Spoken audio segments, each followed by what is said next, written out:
आपको मैयत को गुस्ल देने का तरीक़ाकार मालूम है? अगर मालूम नहीं है तो ये वीडियो आपके लिए है। मेरे दोस्तों, हर इंसान जो इस दुनिया के अंदर आया उसने मौत का जायका ज़रूर चखना है और एक दिन मालिक के हुजूर पेश होना है।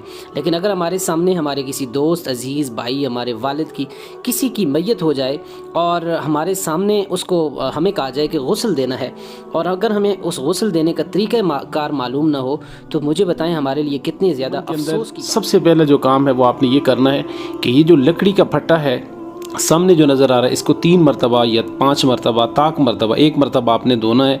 खुशबूदार अगर पानी मिल जाए, वरना सादा पानी से भी धो सकते हैं। और इसको धोने के बाद मैयत को आपने इसके ऊपर लिटा देना है। इससे पहले आपने मैयत का जो पेट है उसके ऊपर हाथ फेरना है और आराम आराम से ऊपर से यानी सीने से नीचे आहिस्ता आहिस्ता से आपने हाथ फेरना है, ताकि अगर मैयत के पेट के अंदर किसी तरह का कोई चीज़ रह जाए तो वो उसके नजासत वो निकल जाए। और ये जब आप अमल कर लें तो इस अमल को करने के बाद अगला जो तरीक़ाकार है वो आपने ये करना है कि मैयत को आपने सबसे पहले इस्तिंजा कराना है, सारे काम से पहले। ये तरतीब आप याद रखें, मैं यहाँ पे साथ लिखता भी जाऊँगा ताकि आपके लिए आसानी हो। तो अगर इस्तिंजा कराने से पहले आपने मैयत का जो यानी यहाँ से पाँव की तरफ से हल्का सा ऊपर उठाना है, ठीक है, और पर्दा जो है वो उठाना है। और कोशिश करें कि मैयत के आसपास सिर्फ वो लोग हों जो मैयत को गुस्ल देने वाले हों, 3 या 4 लोग। इसके अलावा बाकी कोई बंदा मौजूद ना हो, ताकि मैयत का सतर जो है ना वो लोगों के सामने ज़ाहिर ना हो। और मैयत की जब आप यानी इस्तिंजा कराने की कोशिश करें तो कपड़ा बड़े एहतियात के साथ उठाएं, और ताकि मैयत का सतर जो है ना वो ज़ाहिर ना हो। गुस्ल देने वाले पर भी और कपड़ा उठाने वाले पर भी बड़े एहतियात के साथ आप सबसे पहला काम आपने जो करना है वो सबसे पहले मैयत को इस्तिंजा कराना है।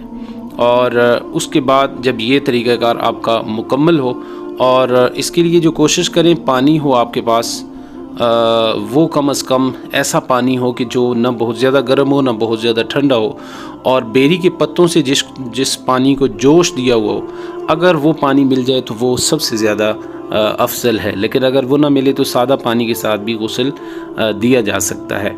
तो अब जब ये यानी आपने इस्तिंजा करा दिया, उसके बाद अगला जो मामला है वो मैयत को वज़ू कराने का है, ठीक है। दूसरे नंबर के ऊपर आप वज़ू कराएंगे, और ज़रूरी है जो गुस्ल देने वाला बंदा है वो कम से कम अपने हाथों को जो है ना वो कलाइयों तक धोए। बेहतर अमल ये है कि उसका वज़ू हो, और वज़ू अगर ना हो तो कम से कम वो अपने हाथों को धोए। तो अब ये देखें यहाँ पे आपके सामने मैयत के हाथों को धोया जा रहा है। सबसे पहले मैयत के दोनों हाथ धोए जाएंगे, और हाथों को धोने के बाद अगला जो अमल है वो ये होगा कि मैयत के यानी जो कुल्ली है वो कराई जाएगी। तो ज़ाहिर बात है, कुल्ली मैयत का मुंह बंद है, आप उसके होंठों के ऊपर हल्का सा पानी लगाएंगे जिस हद तक उसके मुंह के अंदर उंगली जा सकती है। यानी सामने अगर ज़ुबान वाली जगह या उसके दांतों के ऊपर जहाँ तक मुमकिन है, ज़्यादा खोलने की कोशिश मुंह को न करें, जहाँ तक मुमकिन है वहाँ तक इसको मैयत को कुल्ली कराएं, यानी उसके मुंह के अंदर पानी डालें। शर्त पूरी करें, पानी लगा दें 3 मरतबा। शर्त पूरी होगी, अब 3 मरतबा उसकी नाक के अंदर उंगली डालें, यानी जिस हद तक मुमकिन है वहाँ तक गीली उंगली लगाएं ताकि ये शर्त भी पूरी हो जाए। अब तीसरा नंबर आ जाता है उसके बाद मैयत के चेहरे का। तो मैयत का जो चेहरा, कोशिश करें कि मैयत के जो नाक है उसके अंदर कोई रुई वगैरह रख लें, दोनों नाक के सुराखों के अंदर, और इसी तरह से मुंह के अंदर भी कोई रुई वगैरह या कोई पट्टी वगैरह रख लें ताकि मुंह के अंदर या नाक के अंदर पानी ना जाए। उसके बाद जो अगला मरला है वो ये है कि आपने मैयत का जो चेहरा है उसको धो लिया है। अब आगे आपने नंबर 4 जो जिस तरह से वज़ू के फ़र्ज़ हैं, ठीक है, तो उस तरतीब के साथ आपने चलना है। ये हाथों को धोना है, सीधा हाथ पहले धोया, उसके बाद जो बायां हाथ है उसको आपने कोनियों तक धोना है। बड़े आसानी से बालों से लेके पीछे तक हाथ को ले जाएं, और एक बंदा पीछे से मैयत को पकड़ने वाला सर की तरफ से हो ताकि मैयत को तकलीफ़ ना हो।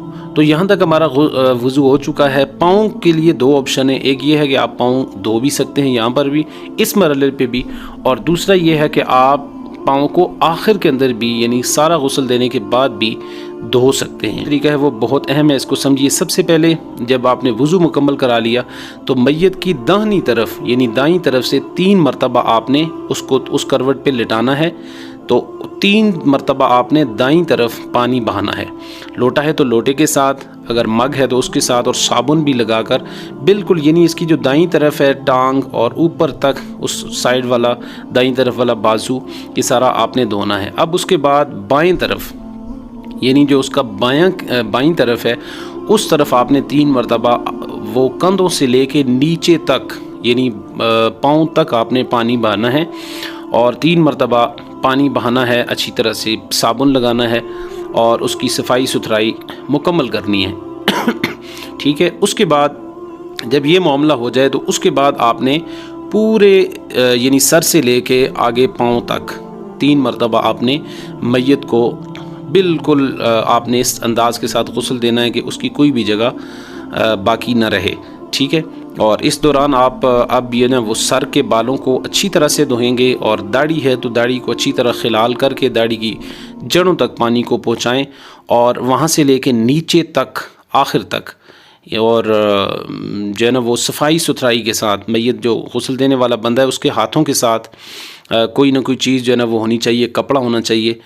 ठीक है। यहाँ पे एहतियातन हमारे पास ये शापर मौजूद है दिखाने के लिए, समझाने के लिए। नंगे हाथों के साथ मुकम्मल हो जाए तो ये आपका गुस्ल यहाँ तक जो है ना वो मुकम्मल हो चुका है।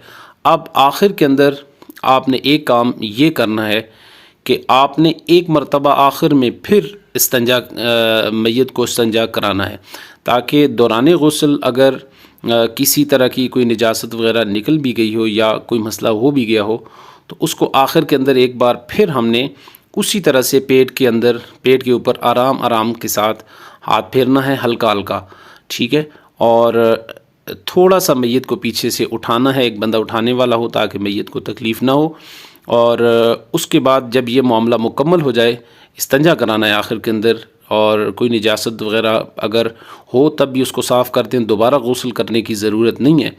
और जब यहाँ तक आपका गुस्ल मुकम्मल हो जाए तो अब उसके बाद मैयत की जो पखाने की जगह है वहाँ पे आप कोई मट्टी का ढीला वगैरह रख लें। यहाँ तक आपका गुस्ल मुकम्मल हो चुका है। अब अगली वीडियो के अंदर नेक्स्ट वीडियो के अंदर हम आपके साथ कफ़न देने का मैयत को जो तरीक़ाकार है वो बहुत ही आसान तरीक़ाकार है वो आपको सिखाएंगे, और उसकी अगली वीडियो के अंदर आपको कब्र के अंदर मैयत को उतारने का तरीक़ाकार समझाएंगे। और